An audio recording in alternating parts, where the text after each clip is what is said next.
Dreamland जंगल में एक नया शेर आया था जो कि अपने असली जंगल से निकाला गया था और अब वो यहाँ पर अपनी धाक जमाने आया था। इसी जंगल में दो बैल भी रहा करते थे, कालू और चंदू। ये दोनों सुबह से शाम तक एक दूसरे के साथ ही रहते थे। इसी तरह एक दिन ये दोनों सुनहरी पहाड़ी की तरफ जा रहे थे। कुछ देर बाद उन्होंने देखा कि एक खरगोश गाजर खा रहा है और कुछ ही दूरी पर एक भेड़िया पेड़ के पीछे छिपा बैठा है। खा ले खरगोश, जितना खाना है। यहाँ इसकी गाजर खत्म हुई और वहाँ ये मेरा निवाला बना। ये बात कालू और चंदू ने सुन ली और वो तेजी से भागकर खरगोश के पास पहुँचे।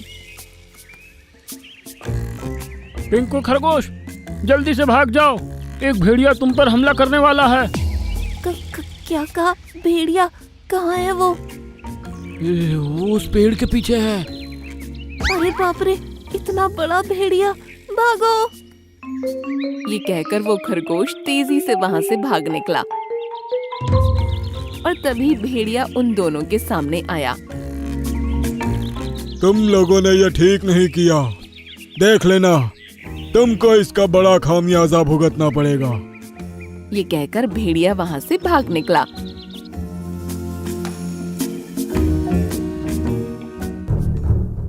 और उसके ठीक बाद वही शेर वहाँ से गुजरा। अरे वाह, इतने मोटे ताजे बैल, इनमें से एक को खत्म कर दिया तो 3 दिन के खाने का इंतजाम हो जाएगा। ये कहकर वो दहाड़ा और उन दोनों की तरफ दौड़ पड़ा। अरे, ये शेर अचानक से कहां से आ गया? वो दोनों डर गए और वहाँ से भागने लगे, लेकिन शेर उनसे तेज भाग रहा था। चंदू सुनो, हम इस तरह भागेंगे तो हम में से एक की जान जाएगी। इससे अच्छा है कि हम मिलकर इसका सामना करें। हाँ, तुम सही कह रहे हो। वो दोनों अब रुक गए और वापस शेर की तरफ पलटे। अरे, ये दोनों पागल हैं क्या? भाग ही नहीं रहे। शेर उनसे कुछ ही दूरी पर रुक गया और बोला, अरे भागो, मैं तुम्हारा शिकार कर लूंगा वरना। देखते हैं तुम क्या करते हो। ये कहकर वो दोनों उसकी तरफ एक साथ दौड़े। अरे बाप रे, ये तो एक साथ मुझ पर हमला करने वाले हैं। इनके एक सींग से ही मेरा पेट फट जाएगा। ये कहकर शेर वहाँ से भाग निकला और वो दोनों भी रुक गए। शुक्र है ऊपर वाले का कि हम बच गए। अगर भागने की कोशिश करते तो मारे जाते। वो दोनों अब वहाँ से सुनहरी पहाड़ी की तरफ चल दिए। इसी तरह साथ रहते थे वो दोनों और हर जानवर उनकी दोस्ती की तारीफ करता था। एक दिन भेड़िया सुबह सुबह कालू बैल के घर पहुंचा। कालू, अरे वो कालू!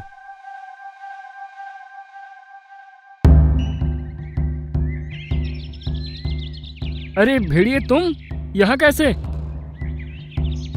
मैंने आज कुछ ऐसा देखा और सुना है जो तुमको पता लगना जरूरी है, वरना आगे जाकर पछताओगे। मैंने देखा कि चंदू बैल एक गाय से कुछ बातें कर रहा था। एक गाय? कौन सी गाय? अरे वो तो रोज सुबह तुमसे मिलने से पहले उस गाय से मिलता है। क्या उसने तुम्हें बताया नहीं? नहीं, मुझे तो कुछ नहीं बताया। लेकिन अगर तुमको इतने दिनों से पता था तो तुम आज ही मेरे पास क्यों आए हो?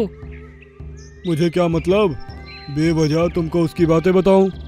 वो तुमको अपना सच्चा दोस्त समझता तो वो तुमको खुद बताता।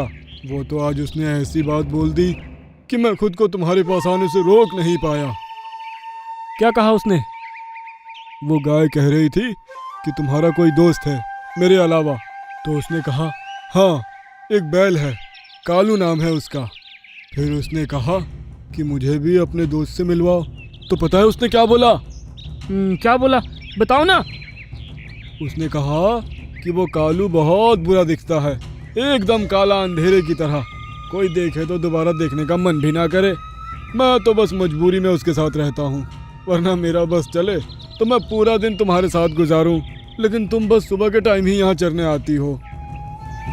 क्या उसने मेरे बारे में ऐसा कहा? अब पता चला कि कई दिन से वो क्यों मेरे पास लेट आता है। मुझे नहीं पता था कि वो मुझसे इतनी नफरत करता है।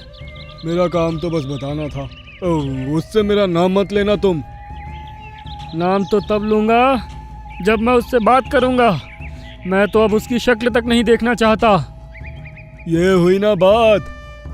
हाँ, तुमने आज मेरी आंखें खोल दी है भेड़िए। आज से मैं उसकी दोस्ती तोड़ता हूँ, लेकिन अब मैं रहूँगा किसके साथ? उसकी चिंता तुम मत करो। मैं एक ऐसे बैल को जानता हूँ जो तुम्हारी ही तरह काला है और उससे कोई दोस्ती भी नहीं रखता। तुम लोग एक दूसरे के अच्छे दोस्त बन सकते हो। ठीक है, तो कहाँ है वो? चलो मुझे उससे मिला कर लाओ।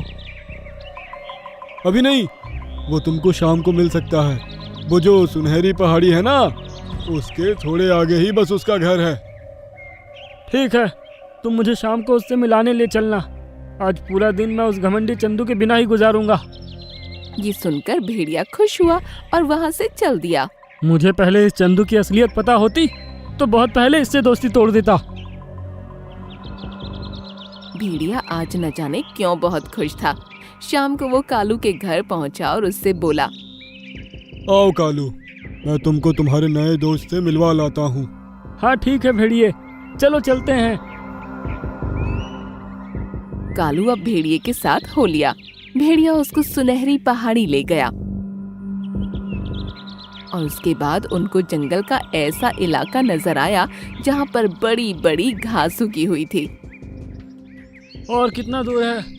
मैं तो थक गया हूँ। अरे बस आने ही वाला है। वो सामने गुफा देख रहे हो ना, उसी के अंदर रहता है।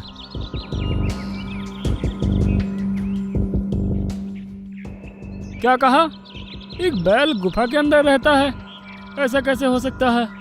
ये सुनकर भेड़िए के चेहरे पर रहस्यमयी मुस्कान छलक आई और वो बोला, आ जाओ मेरे दोस्त, कालू बैल आ चुका है।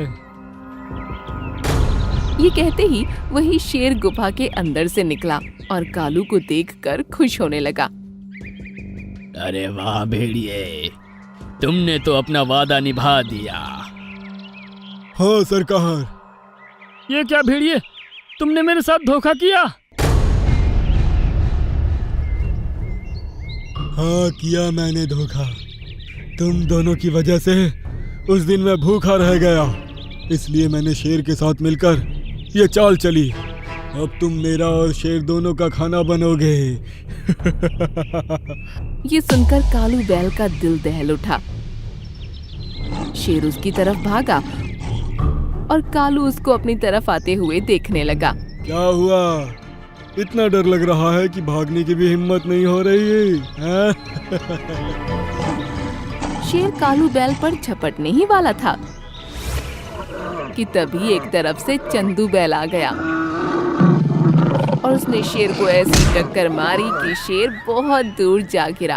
अरे बाप रे, मर गया। अरे ये कैसे हो सकता है? चंदू, तुम यहाँ क्या कर रहे हो? तुमको क्या लगा था कि तुम कुछ भी बोलोगे और मैं उसको सच मान लूंगा? मुझे तुम्हारी बात पर जरा भी भरोसा नहीं था। तुम्हारे जाते ही मैं चंदू से मिला था और उसको सब कुछ बता दिया था। तो फिर तुम मेरे साथ यहाँ पर क्यों आए? हम दोनों ये जानना चाहते थे कि तुम्हारा आखिर प्लान क्या है, इसलिए हमने ये योजना बनाई कि मैं तुम्हारे साथ तुम्हारी बताई जगह पर जाऊंगा और चंदू हम दोनों के पीछे होगा। सत्यानाश! दोनों बैल अब एक साथ भेड़िए के पीछे भागे और जब तक वो और शेर वहाँ से भाग नहीं गए, उन दोनों ने उनका पीछा छोड़ा ही नहीं। हम दोनों की दोस्ती कोई नहीं तोड़ सकता, कोई नहीं।